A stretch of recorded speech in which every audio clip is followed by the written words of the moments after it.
I think that philanthropy in this country works incredibly well for a lot of arenas and is necessary for a lot of social services and probably will be increasingly necessary over the next few years to fill some gaps. But people need to make a living. And, I think that if you want something to be sustainable and you want it to be equitable, you have to allow everyone into the economic circle of that system. Hey everybody, welcome to the Spoon Podcast. I'm your host, Mike Wolf, and today's guest is Anna Hammond, the founder of Matriarch Foods, a social impact CPG company turning farm surplus and manufacturing byproducts into shelf-stable, shelf-ready ingredients and meals for food banks, disaster relief, and food service. Anna has one of the most interesting career journeys I've heard for a while, going from museums and art publishing to building a triple bottom line food startup tackling food waste at an industrial scale. And so we get into her career path, the economics of upcycling, how food waste is becoming a business opportunity, and some of the recent achievements of her company. So it's a fun conversation. I hope you enjoy it. As always, subscribe to the podcast, give us a review. We always appreciate it. All right, folks, let's get to my conversation with Anna Hammond. I always like to ask people first, tell us who you are and what you do, just so people get a quick idea.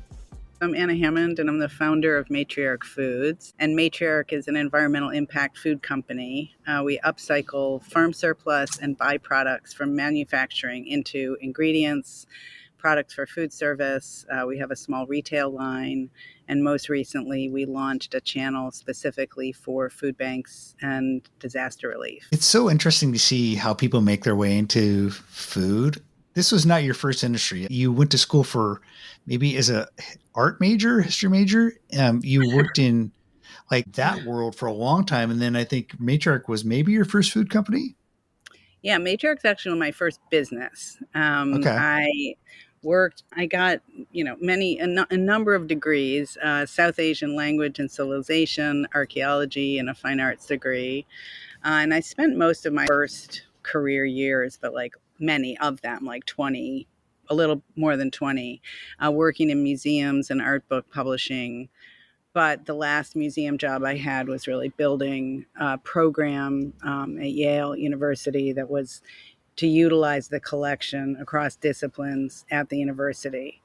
So I was the deputy director there for 6 years. And then the next move would have been to become a museum director. And I really didn't want to do that. So I had by chance met a friend through a neighbor's friend who was in local politics. And she's like, you should totally run for office. You'd be amazing.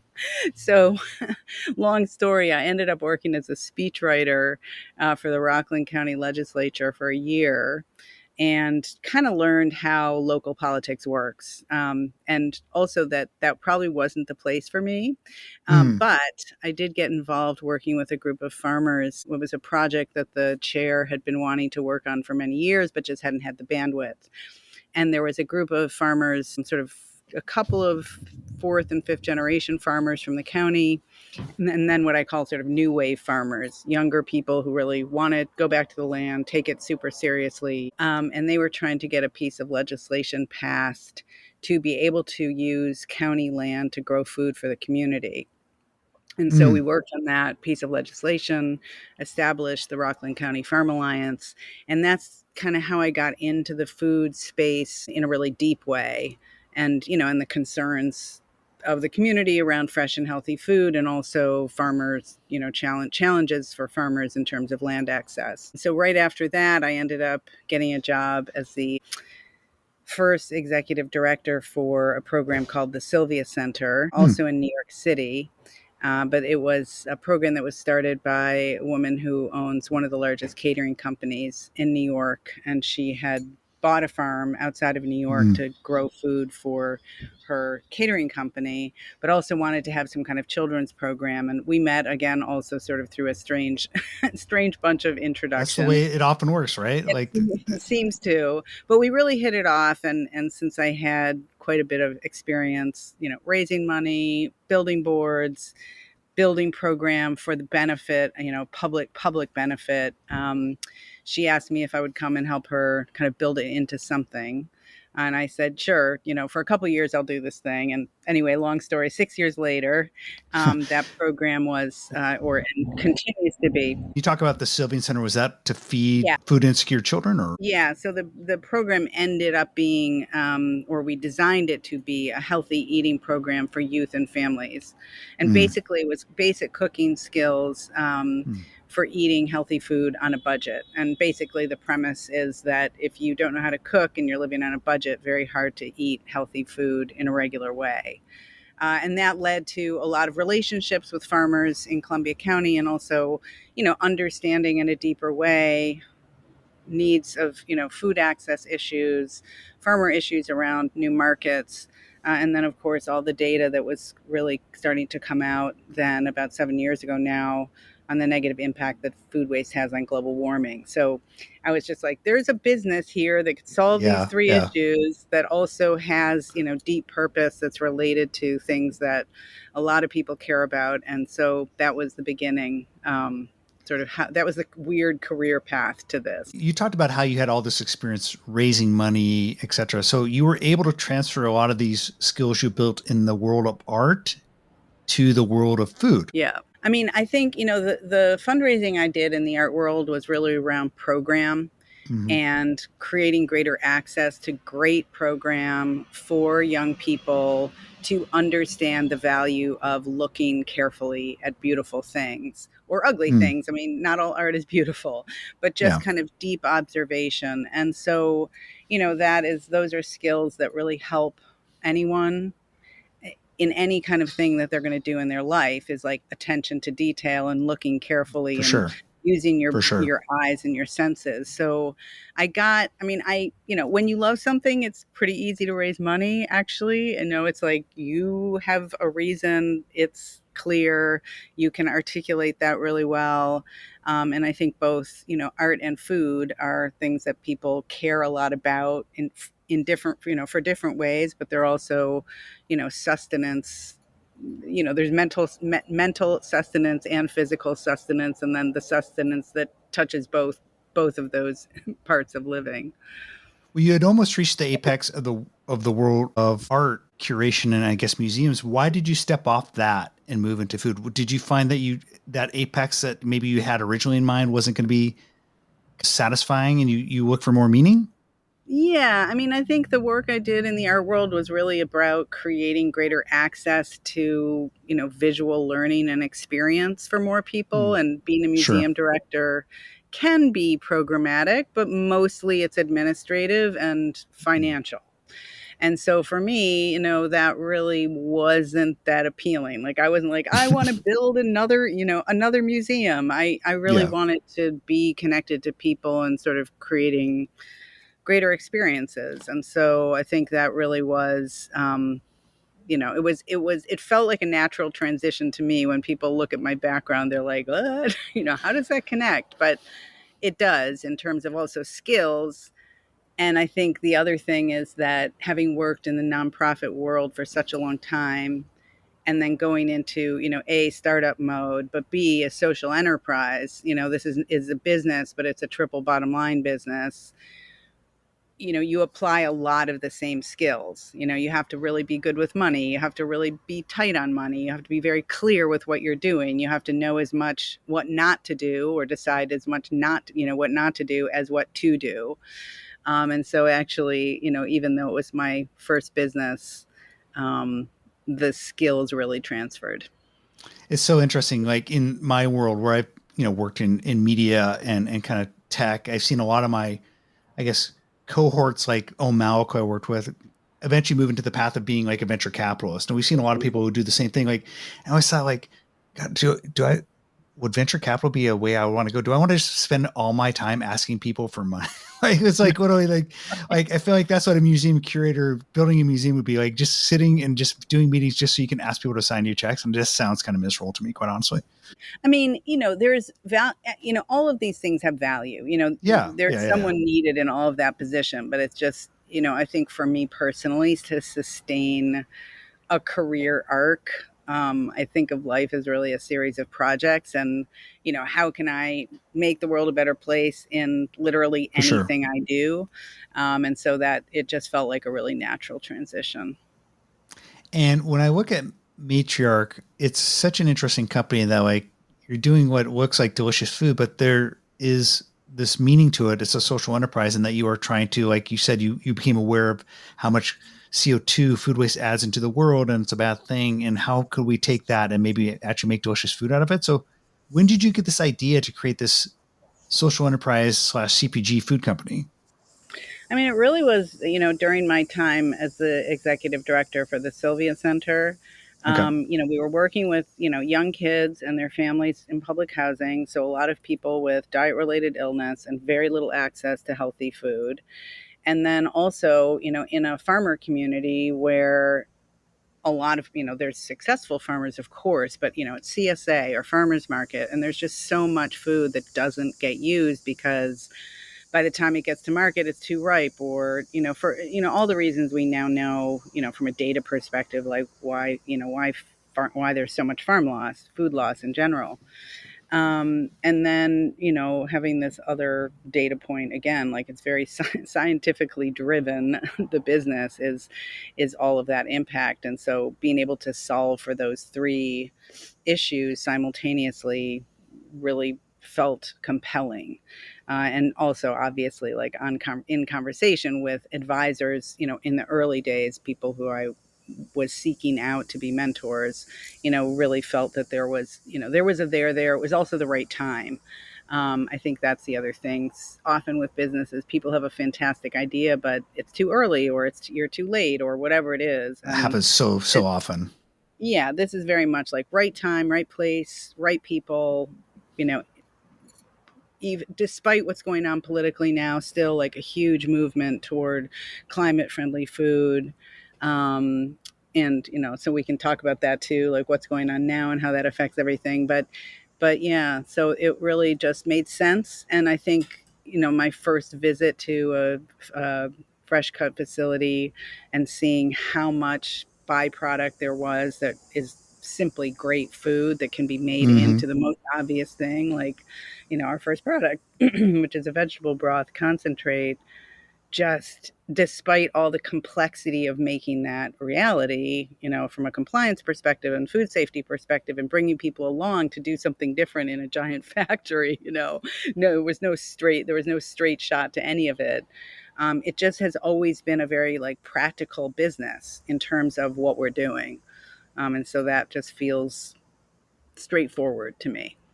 I do want to dive into kind of meeting the moment with kind of food waste reduction and kind of the current landscape. But I want to ask you, so you made this first food product. You'd never made a food product before, I'm guessing. You had to kind of develop the recipe, figure out how to scale it in a factory. Like, walk me through that, how you figured that out.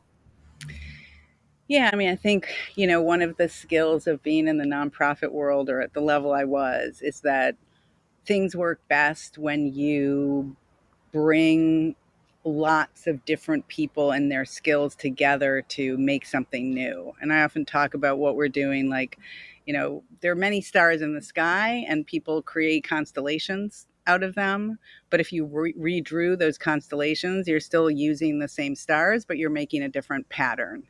Mm. And I guess one of my skills is finding great people who are very knowledgeable and enthusiastic and, are excited about what we're doing. So, You had to the create new first, constellations. yeah, to create new constellations. And so the first thing was just the idea and sort of testing it out with other social impact business people at a kind of high level, getting great feedback and great advice about like what the basics of the business needed to do from a financial perspective, et cetera. And then really meeting people, seeking out people with knowledge that I didn't have. So, initially we were working with Baldor, which is a big food distributor in New York City, because they had someone on their team who was looking at their scraps and trying to do work with the scraps from their fresh cuts. So we did a lot of testing with them. So they were already looking at waste, sort of byproduct streams in their own operations and looking for people who were interested in doing something with it. Mm-hmm. That ended up not working out from a compliance perspective, because even though they wanted to do something with it, they also didn't want to treat it like food. So they were like, look, I'm sure you know, like when you make a food product, you have to be insured, you have to have traceability, you have to, have compliance on so many levels. And so when that started to falter a little bit, I was like, yikes, we're on our way to like production here. And they want us to sign a waiver to produce food that we're going to feed people with. Like, no, that's not going to work. So randomly, I called up a big fresh cut facility on the Eastern Seaboard and got to the president, which I also seem to be kind of good at doing. Like, Getting to the just leader. Yeah. the person, don't give up, just keep going for it. And he was really intrigued about the idea because I presented as a business opportunity, basically, that long term they could make money back on what they had already purchased. They would also be able to reduce their fees of transporting byproducts to landfill, and they could have a great story about using everything and working with a social enterprise and doing something better for the environment. So he allowed us to come down to his facility and basically look at how they captured all of their byproducts, how they did their fresh cuts, what their compliance systems were. And then we went back and kind of created like a secondary parallel system where they could essentially follow all of the compliance that they were already doing, but capture their byproducts in the Mm, categories that we were looking at. So it took a little bit of time, although now I look back on it, it seems like it happened really fast, yeah. a few months. And then that was really the beginning. And then from that, met a co-manufacturer, also, told them what we wanted to do. And he was really willing to experiment with us. It was a Mm, very large manufacturing facility in Pennsylvania and gave us tons of time. They were just newly installing equipment that they wanted to test out. So we were kind of a guinea pig, but also it allowed them to experiment with the new equipment they had without the risk of a big customer, and allowed us to develop the system for making the product. So there were just these moments where we kind of had great opportunities or found yeah. great opportunities or created great opportunities to, move the idea along in a really serious way. I liked how you talked about framing it as a business opportunity because that kind of brings us to where we are today. And when I was, at Refed last week or maybe a couple weeks ago now, talking to Dana Gunders and other folks, she told me about how she spent the last decade talking about, the mission of Refed and leading with that. And in today's moment, maybe she's kind of started to think like maybe that's not the thing you lead with. Maybe you lead with the fact that saving food waste and reducing food waste is actually contributes to the bottom line. And Yeah. so what I love about food waste reduction is it does have a mission to it. You're reducing greenhouse gases, but it also very much contributes to the bottom line. So there's like the benefit of having that two stories. And so it sounds like you were already thinking about that and presenting it and framing it that way. Yeah, and I think, again, some of that probably comes out of my nonprofit work, and also the whole value proposition of paying farmers. I think that, you know, philanthropy in this country works incredibly well for a lot of arenas and is necessary for a lot of social services, and probably will be increasingly necessary over the next few years to fill some gaps. But people need to make a living. And, I think that if you want something to be sustainable and you want it to be equitable, you have to allow everyone into the economic circle of that system. And so when you're, asking a farmer to, use their surplus, like they've spent all the money and the time and the inputs to bring that piece of vegetable to fruition.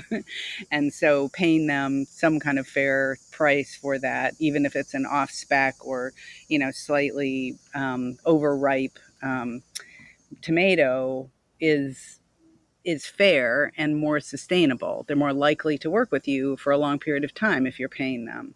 And similarly with manufacturing, people are spending millions of dollars buying truckloads of carrots and celery and onions and, tomatoes and all the things that we eat every day and see in the grocery store in perfect little rows. And so making a longer term proposition for them to, again, be able to make more money on the thing they've already spent money on is going to be a yes. And I think that too, eventually, and probably not so far from now, with the cost of food going up, with tariffs, et cetera, that having compelling business models in sustainability is just going to be increasingly important. And you had some news recently that you had shared with me in late June. Speaking of refed, you guys actually got I think a catalytic grant from them. So can you talk about that? Yeah, we're super excited about this. We wrote a grant with Feeding New York State, which is the overarching organization of all the food banks in New York State, basically to do a full landscape audit of 3,000 farms in New York State to measure their food loss by crop, which will then give us essentially like a list of ingredients that we, Matriarch, will use to design additional products for the food banking network in New York State.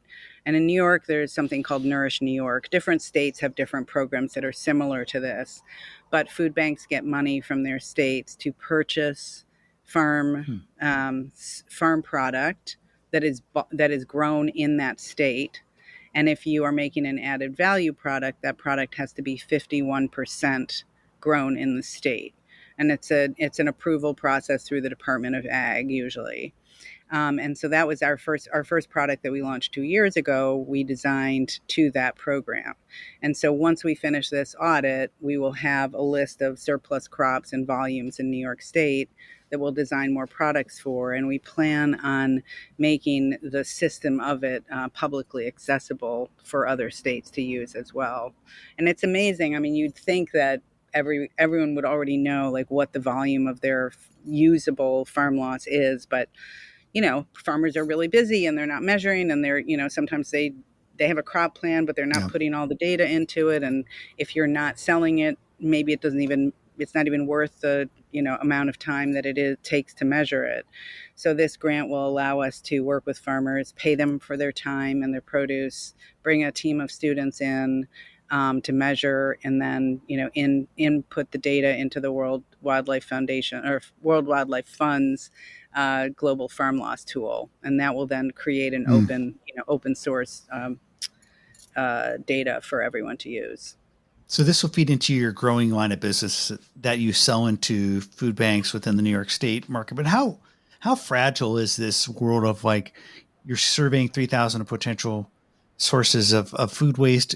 It seems like there would be some variability. There'd be like some changes there. So can you count on a long term shelf stable food product that has kind of this fragile network of inputs that may come and go? Yeah, I think I just would have to correct the fragility of it, Okay. because I just don't. I mean, despite all the data, despite all the stories, despite the amazing work that ReFed does, people do not like viscerally understand how much food gets wasted.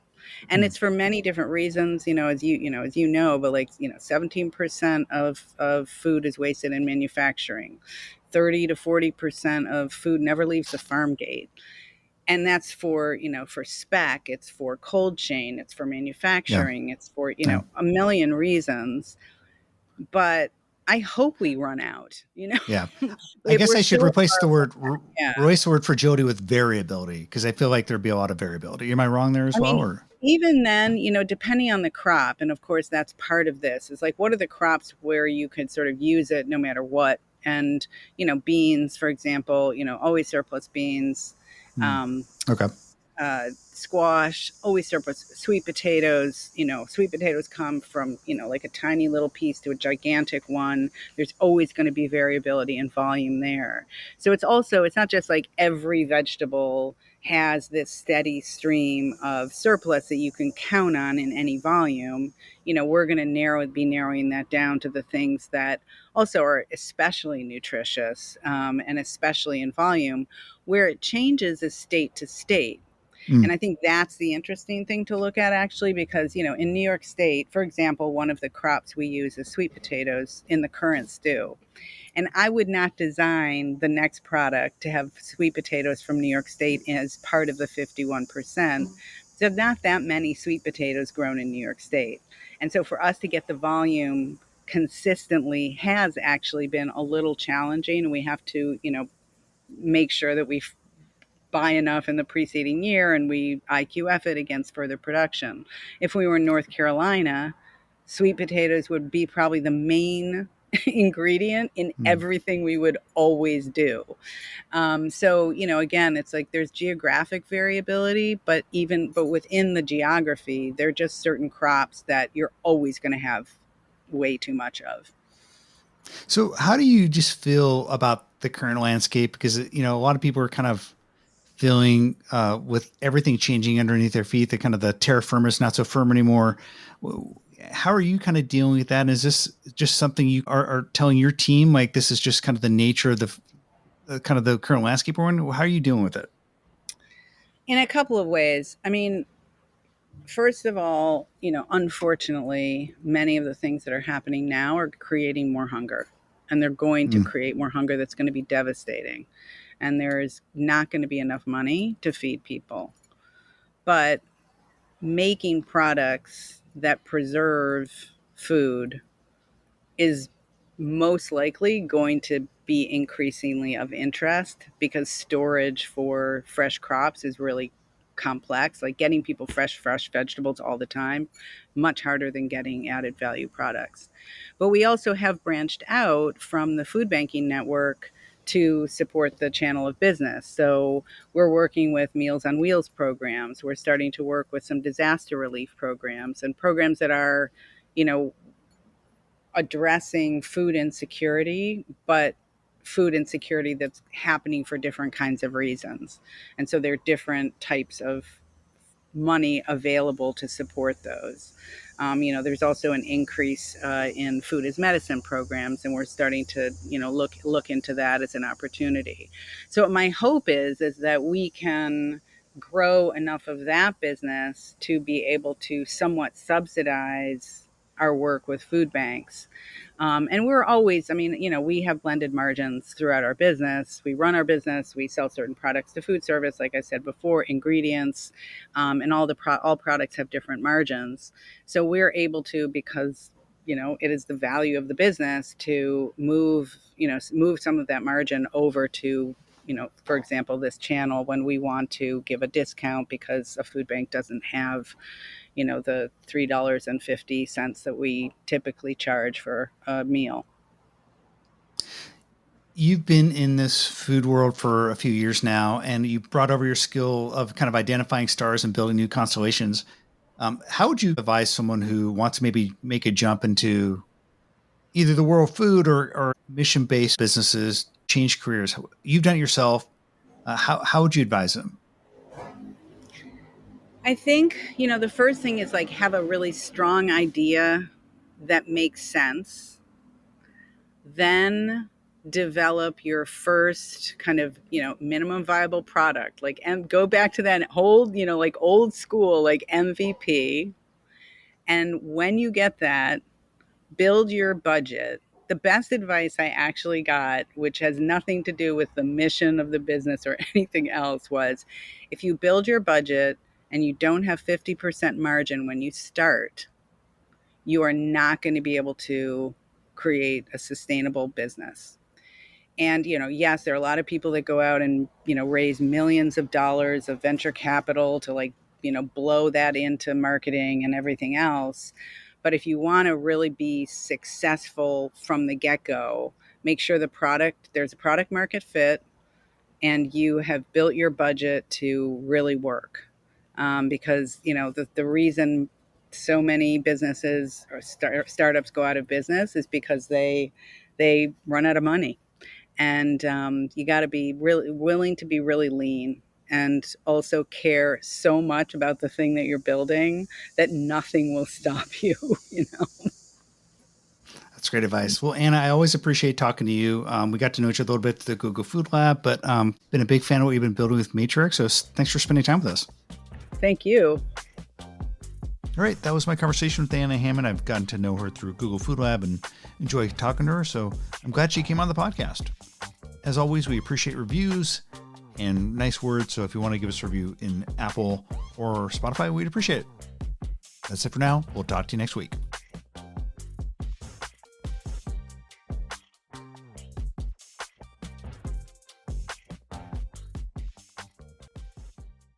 If you enjoyed this episode, why not share it with a friend? And don't forget to give us a 5-star review. You'll find more content like this on thespoon.tech/podcasts.